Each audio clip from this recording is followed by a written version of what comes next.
Unidade 1, Tecnologia, Cor, o movimento e linguagem na era da informação. Aula 2, Revisão e Avaliação. Olá, queridos alunos, professores presenciais.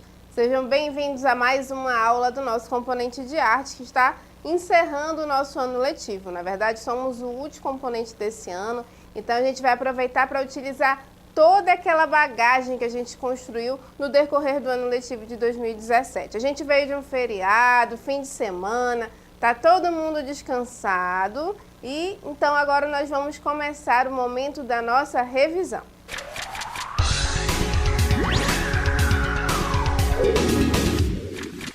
Então, a gente já comentou, né, tínhamos comentado na quinta-feira que hoje seria a nossa primeira avaliação. O nosso componente ele é curto, mas ele é bem intenso, certo? A gente tem aula e avaliação porque nós só temos 5 aulas.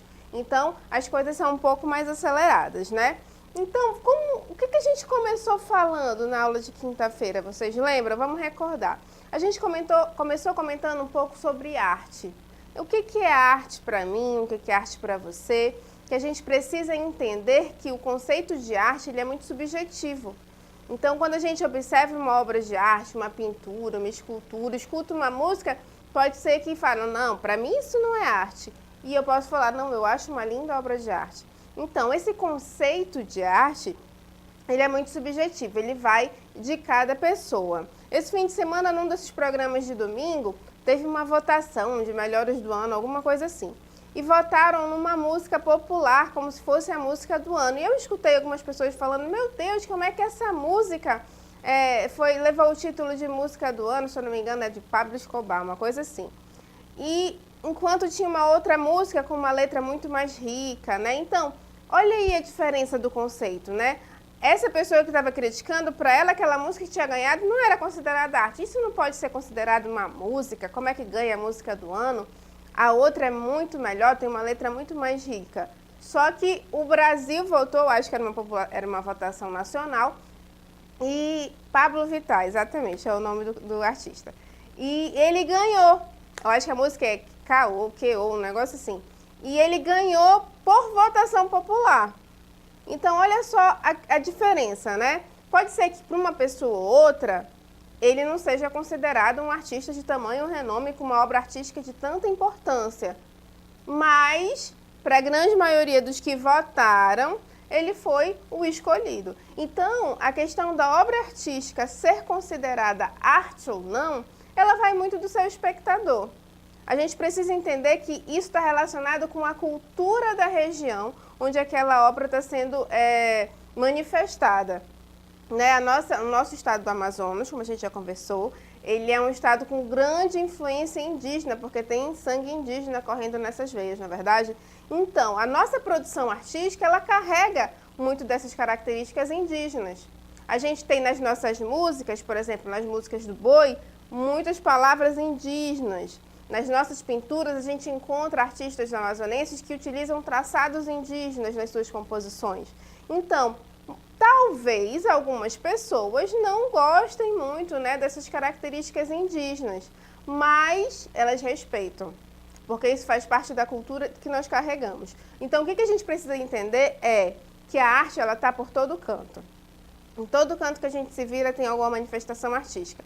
Talvez vocês em casa nem percebam, mas tem algum quadro, né, alguma foto para decorar o ambiente e são manifestações artísticas, são produções artísticas que carregam um pouco da nossa cultura. Então a gente precisa perceber que, principalmente, nós temos que respeitar a cultura e as produções artísticas de todos os lugares do mundo. Porque muitas vezes elas podem não nos agradar, mas elas não deixam de ser arte. Então, e a gente também falou que a arte ela está intrínseca ao ser humano, ela nasce com a gente, né? Essa produção, esse poder de fazer arte. E a gente muitas vezes precisa incentivar esse nosso fazer artístico. Por exemplo, na interatividade que nós fizemos quinta-feira, a gente viu uns desenhos legais. Então, talvez tenha algum desenhista escondido aí pelos nossos alunos, a gente só precisa estar sempre incentivando esse fazer artístico. Devemos ter cantores, devemos ter pintores, bailarinos, isso a gente precisa estar sempre incentivando, né? Porque quando esse dom que nasce com a gente, ele fica lá no cantinho silencioso, a gente não dá a oportunidade de mostrar, às vezes, quem nós realmente somos. A arte, ela tem esse poder, né? Uma música, ela pode dar vários sentimentos em pessoas diferentes. Por exemplo, toca uma música, por exemplo, essa música do Pablo Vittar, esse Que-O aí, que ganhou como música do ano. Numas pessoas acham o máximo, a pessoa fica super alegre, dança e tal. Já na outra, ela já não gosta, ela já fica aborrecida, porque isso não pode ser considerado música. Então, vocês estão vendo a magnitude de uma produção artística? Ela pode disseminar várias emoções em pessoas diferentes. Esse é o poder da arte, ele consegue atingir as pessoas de uma forma que elas nem imaginam. Então, às vezes, a gente não sabe como se expressar. O que a gente vai fazer? Eu vou cantar, vou escrever aqui um trecho de uma música, vou escrever um poema, para ver se eu consigo falar. É comum, nos casais de namorados, a gente receber, agora não mais, né? Esse negócio de mandar carta já é antigo, professora, tem WhatsApp agora, né? A gente consegue mandar uma mensagem pelo WhatsApp. Para que eu vou escrever carta? Mas você lá no WhatsApp, você digita, né, umas palavras de amor para sua namorada, para o seu namorado. Então, você está exercendo o seu fazer artístico, porque em algum momento você está colocando uma poesia, fazendo um poema, enviando para a pessoa amada e você já está desenvolvendo ali, estimulando o seu fazer artístico. Então, a gente precisa estar sempre estimulando, sempre querendo mostrar os nossos sentimentos, as nossas ideias e, por que não utilizar a arte, né, para se expressar. Aí, para a gente começar a falar de arte, a gente sabe que o mundo das artes é imenso. A gente tem artes plásticas, a gente tem música, a gente tem dança, a gente tem teatro e a gente tem um curto espaço de tempo para falar sobre isso. Então, por que a gente não começa do começo? Não é verdade? Nós decidimos começar do começo, digamos assim. Fomos aonde? Lá na pré-história. Voltamos na pré-história para começar a falar de arte. Mas, professora, o que é mesmo a pré-história? Então, a pré-história, ela corresponde ao período da história que antecede a invenção da escrita.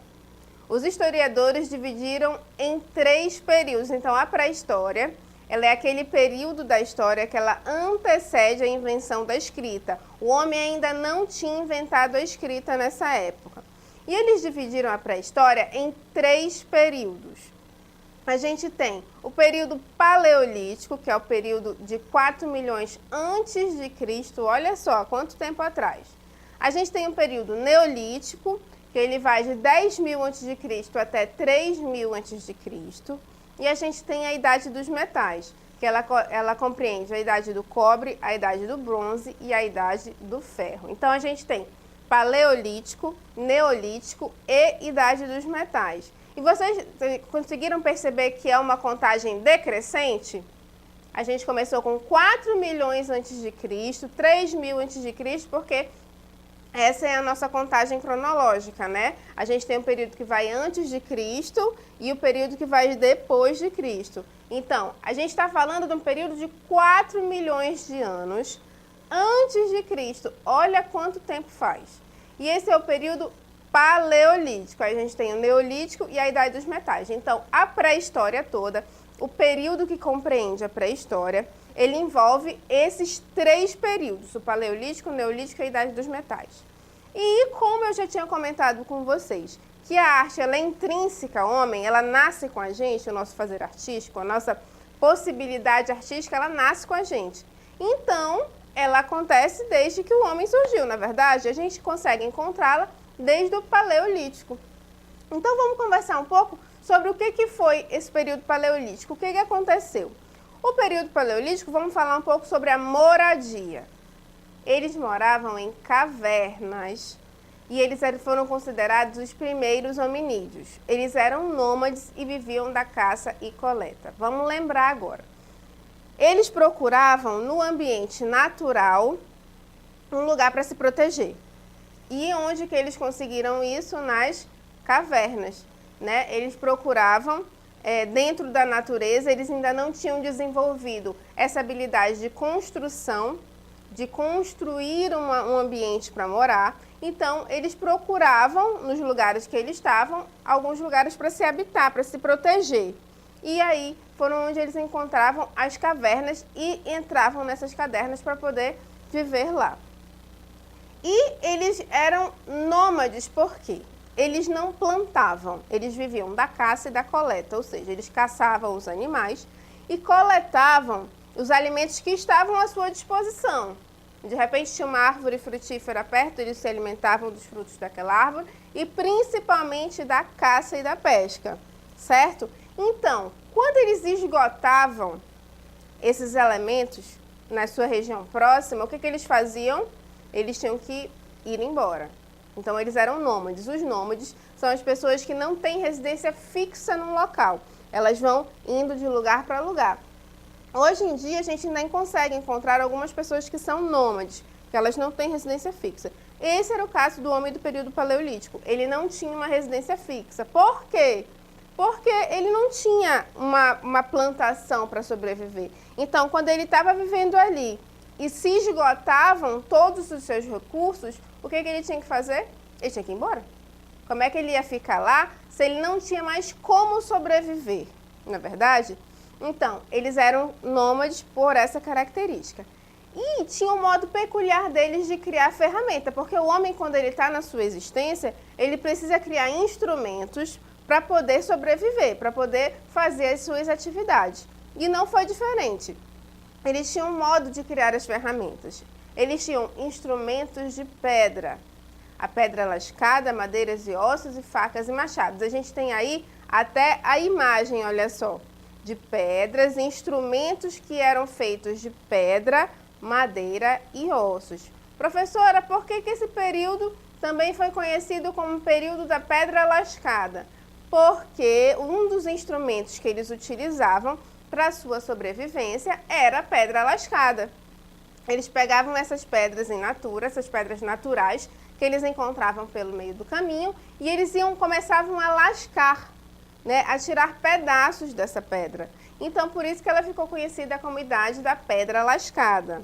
E eles faziam seus instrumentos utilizando pedra, madeira e ossos. Mas que instrumentos eram esses que eles faziam, professora? Eles construíam as suas próprias facas, os seus machados. Então, utilizando esse material que eles encontravam na natureza, eles produziam os seus instrumentos para a sua caça, para a sua pesca, para a sua colheita. Eles precisavam matar aqueles animais quando eles caçavam, né, para a sua subsistência. Então, eles começavam a construir os seus instrumentos utilizando o material que tinha à sua disposição, certo? Então, a gente percebe que o homem, quando ele tem uma necessidade, ele se adapta a essa necessidade, ele busca formas de superar esses contratempos que ele encontra pelo caminho. Então, o homem no período paleolítico, ele tinha que caçar para poder sobreviver. O que ele fazia? Ele encontrava na natureza os elementos que ela lhe proporcionava, a madeira, a pedra, os ossos dos animais que eles caçavam, e eles utilizavam esses elementos para poder construir os instrumentos para caçar. Só que teve uma conquista que foi essencial, que inclusive nós utilizamos até hoje. Qual foi essa conquista? Vamos lembrar? Foi o controle do fogo. Esse controle do fogo, ele é essencial, inclusive para os nossos dias de hoje. Vocês conseguem pensar como é que a gente conseguiria sobreviver sem fogo? Porque a gente pensa assim, a gente fala, professora, mas hoje tem energia elétrica. Tem, é verdade, em muitos lugares a gente consegue ter energia elétrica, ou então tem um motor a diesel para poder dar essa energia para a gente. Pensa, gente, quando falta luz, a primeira coisa que a gente faz à noite em casa, faltou luz, o que a gente faz? A gente procura uma vela para acender, na verdade, para ficar claro. Olha aí o fogo. Então, nesse período, a principal conquista foi o controle do fogo. O homem começou a observar que quando davam aqueles temporais, aquelas tempestades, que caíam os raios, apareciam fogueiras, né? Porque onde o raio caía, ele criava-se uma chama de fogo. E ele começou a pensar, mas meu Deus, como é que será que eu posso controlar isso? Tipo, fazer esse fogo lá dentro da minha caverna. A necessidade de se aquecer, porque a gente sabe que ao redor do mundo nós temos vários lugares com as 4 estações climáticas muito bem definidas, primavera, verão, outono e inverno. Aqui no nosso estado a gente não consegue identificar muito bem, na verdade, tipo, ou é quente, ou é muito quente, ou está chovendo, é simples. Né? A gente tem basicamente essas 3 coisas, ou está quente, ou está muito quente, ou está chovendo. Agora está chovendo, por exemplo. A gente costuma falar que é o nosso inverno amazônico. Então, e como essas estações em alguns lugares são muito bem definidas, tipo, o inverno é bem rigoroso, é bem frio, o homem ele tinha que se aquecer. Aí, como é que eu vou controlar esse fogo? Porque se eu levar isso para dentro da minha caverna, eu vou conseguir ficar quentinho. Então, ele começou a fazer suas experiências. E uma delas foi o ato de friccionar 2 pedras, a gente bater e começam a sair as faíscas. E outra é juntar um montinho de galho e fazer a fricção também, né?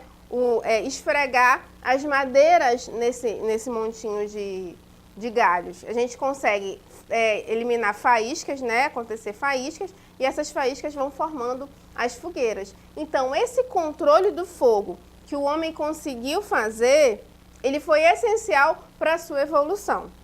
Então, olha só, ele conseguiu controlar o fogo e ele conseguia levar esse fogo para as suas necessidades, os locais onde ele tinha a sua necessidade. Aí vamos falar agora sobre o fazer artístico na pré-história. A gente está falando do homem e como é que ele fazia arte? Professora, a senhora falou que a arte nasce com a gente. Então, desde que o homem é homem, ele começa a fazer arte. Como será que ele fazia essa arte? Ele tinha o naturalismo como um elemento fundamental no seu fazer artístico. As primeiras manifestações artísticas que se tem registro são muito simples. São as mãos em negativo. Olha aí a imagem ao lado das mãos em negativo. Vocês lembram como é que eles faziam essa arte aí das mãos em negativo? Que a gente comentou na quinta-feira? Então vamos lembrar. Eles colocavam as mãos aí encostadas, né, na parede das cavernas e eles assopravam um canudo de osso, né, porque a gente sabe que o osso, depois que ele é ressecado, ele fica quase como um canudo. Ele tem a sua parte interna oca. Então, eles assopravam um canudo de osso e o pozinho que estava dentro desse canudo, que eles colocavam, ele ia pintando a mão de uma forma geral. Quando eles tiravam a mão da parede da caverna, ficava só o seu contorno, por isso que a gente chama de mãos em negativo. É como se ficasse só o negativo do desenho da mão. Então, essa foi a primeira técnica que o homem desenvolveu de desenho, pintura, de registro de uma forma geral, que vai ser utilizada por eles nas suas composições artísticas dentro do período estudado, dentro do período paleolítico. Então, as mãos em negativo, eles colocavam a mão lá, eles assopravam com o canudo de osso e quando eles tiravam a mão, o contorno que ficava é que foi chamada de mãos em negativo. Tá, professora, mas essas mãos em negativo, eles só ficavam pintando a mão deles lá? Não, né? A gente vai começar a ver as suas pinturas rupestres. O que é a arte rupestre? A arte rupestre, ela é compreendida como um amplo conjunto de desenhos, pinturas e inscrições realizadas pelo homem pré-histórico. São obras de caçadores como parte de ritual e magia. Então, vocês estão vendo essas 2 imagens que tem aí ao lado? Elas são exemplos de pinturas rupestres. A pintura rupestre, o que nós chamamos de pintura rupestre, é a arte que são vários desenhos, é um amplo conjunto de desenhos, que são inscrições feitas pelo homem pré-histórico na parede das cavernas, né, nas pedras. Por isso que a gente fala rupestre, que foram feitos nas pedras. Então, esse tipo de inscrição começou a ser realizada pelo homem pré-histórico. Então, nesse período naturalista, qual era o objetivo? Eles desenhavam aquilo que a sua visão captava. A forma como eles enxergavam esses animais, por exemplo, era a forma como eles eram registrados. Vocês estão vendo que aí no desenho, eles tentam fazer uma representação quase que perfeita do animal, lógico, dentro das possibilidades daquela época. Então, eles tentavam representar o animal como eles viam. Por isso que a gente fala que é uma visão naturalista, porque eles tentavam ser o mais naturais possíveis na representação. Tão naturais eles desejavam ser que o que eles faziam? Eles utilizavam essas partes da pedra volumosas. né, para representar alguns elementos volumosos do animal. Por exemplo, uma parte da pedra que está mais sobressaltada, eles desenhavam como se fosse o estômago do animal, para dar volume. Então, eles tentavam utilizar os elementos naturais que eles encontravam nas paredes das cavernas em favor do seu desenho. Então, eles utilizavam pigmentos naturais. Como é que eles pintavam, professora? Com o que eles pintavam? Eles pintavam basicamente com pigmentos minerais. Eram rochas que eles trituravam, que eles amassavam todinha, viravam pó. Ou eles utilizavam esse próprio pó para pintar, ou então eles misturavam com a gordura dos animais mortos. E a mistura do pó com essa gordura formava-se uma substância, quase que uma tinta. E outra coisa que eles utilizavam também era carvão, né? Aquela mata, o elemento que foi queimado, né? O galho, a madeira queimada. E eles utilizavam também o sangue dos animais caçados. Então, tudo aquilo que eles conseguiam obter uma cor, eles utilizavam para fazer as suas pinturas rupestres. Certo? Então, as pinturas rupestres foram os primeiros registros artísticos que nós encontramos. E eles tinham, no período paleolítico, eles tinham essa visão naturalista de desenhar os animais como a visão captava. E eles utilizavam pigmentos naturais, né? A rocha triturada, sangue de animais, carvão, para fazer esses desenhos. Um outro exemplo de manifestação artística da pré-história são as esculturas. Vamos falar da escultura no Paleolítico. Era o predomínio da figura feminina e a ausência das figuras masculinas. Aí ao lado, a gente tem a figura da Vênus de Willendorf, é o nome dessa escultura, Vênus de Willendorf. E vocês conseguem perceber que ela é uma figura feminina, na verdade tem até o contorno, a imagem dos seios da mulher. E eles tinham a predominância da figura feminina nas suas obras artísticas e eles tinham esse formato mais arredondado, de uma mulher, né, com um pouco mais cheia, um pouco mais gordinha, porque eles acreditavam que essas formas, essa estrutura mais arredondada, ela dava para a mulher essa fertilidade, elas traziam esse poder de fertilidade, por isso que sempre as esculturas eram em formato feminino, né? Era sempre referência à mulher. E agora a gente vai mudar de período. A gente está no Paleolítico e a gente vai para o Neolítico. Qual é a diferença, professor? Olha para onde que eu vim. Estava falando do período Paleolítico, né? Das cavernas e tal, e de repente cheguei aqui no período Neolítico. Qual foi uma das mudanças mais importantes? O homem deixa de ser nômade porque, olha só, ele começa a construir. Ele desenvolve as suas técnicas e consegue chegar na construção das suas moradias. Vocês conseguem perceber que a gente tem elementos de pedra, né? Ele utilizava também para fazer o seu telhadinho palha e ele conseguiu entender que utilizando as pedras, organizando as pedras de determinada forma, ele conseguia fazer a sua moradia, construir. Ele não precisava mais procurar as cavernas, aquilo que a natureza, né, lhe proporcionava. Não, ele podia construir as suas casas.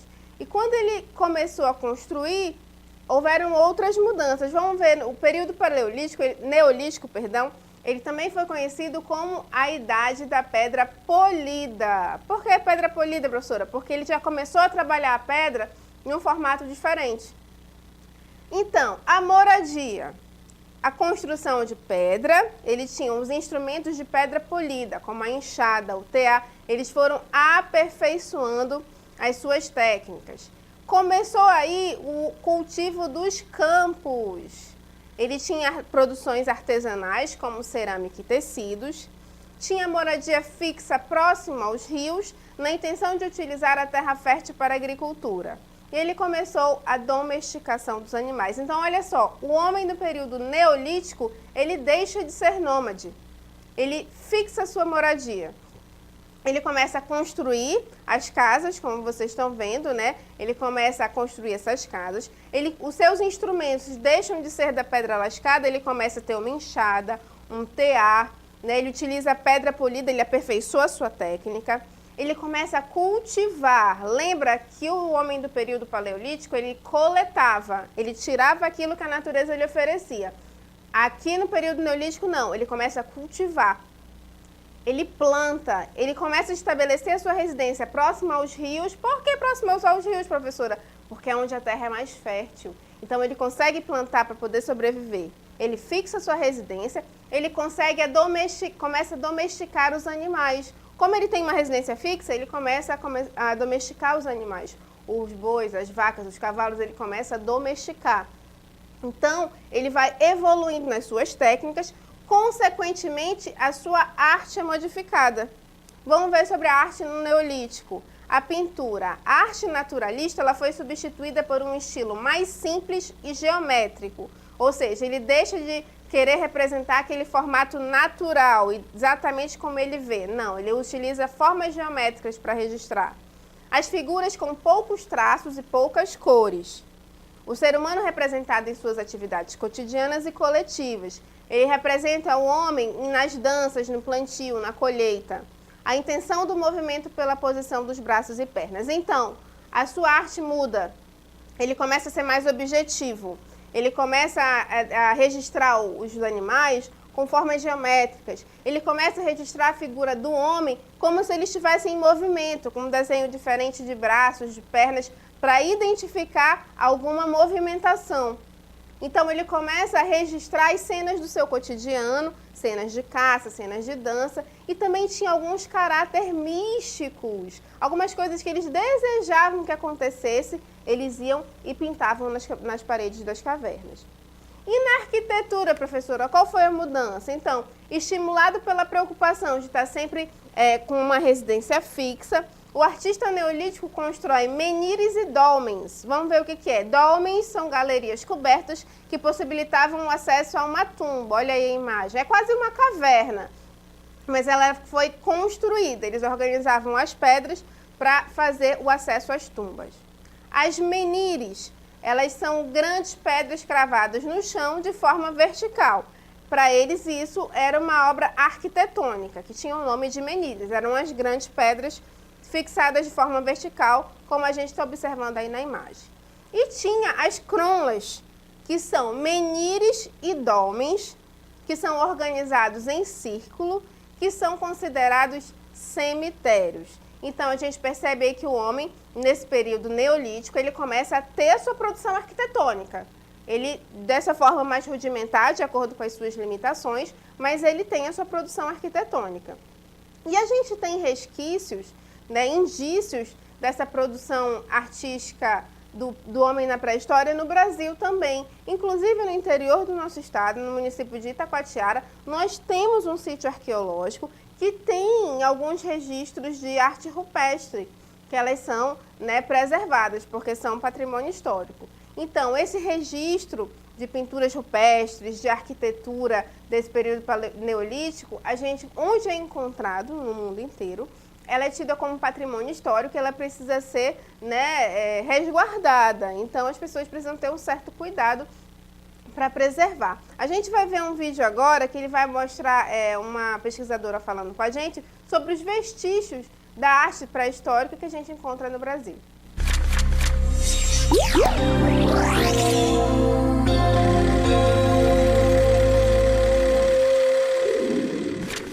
Perto daqui está Monte Alegre, cidade que também guarda tesouros da pré-história num conjunto de serras em plena planície amazônica.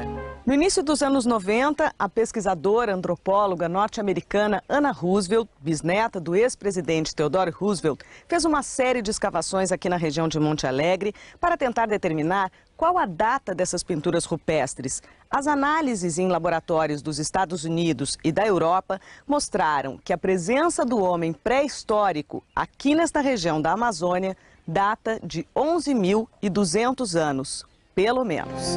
Sol, lua, animal, urna funerária, calendário. Cenas do cotidiano, a caça, um parto. Impossível saber o número de pinturas dos paleoíndios espalhadas pelas rochas em vários locais, muitos de difícil acesso. É provável que nem todas tenham sido feitas no mesmo período. A tinta para a maioria delas, em vermelho e amarelo, foi o óxido de ferro, presente nas rochas. Esta, com contorno azul escuro, é uma raridade. Aqui no Brasil, as pinturas rupestres mais famosas ficam no Parque Nacional da Serra da Capivara, no Piauí. Pesquisadores do Museu Paraense Emílio Gueldi, que fica em Belém, chamaram a atenção para um aspecto interessante. Estas pinturas aqui de Monte Alegre se parecem muito mais com as de países amazônicos como a Colômbia e a Venezuela do que as do Nordeste. Então, nesse vídeo vocês viram alguns exemplos que a gente tem de produções artísticas da pré-história no Brasil. E muitas dessas pinturas rupestres, dessa arte rupestre, ela é semelhante, ao que a gente encontra no resto do mundo. Então, a gente fez um breve apanhado do que nós vimos na aula de quinta-feira sobre a arte na pré-história. A sua aula continua no próximo vídeo.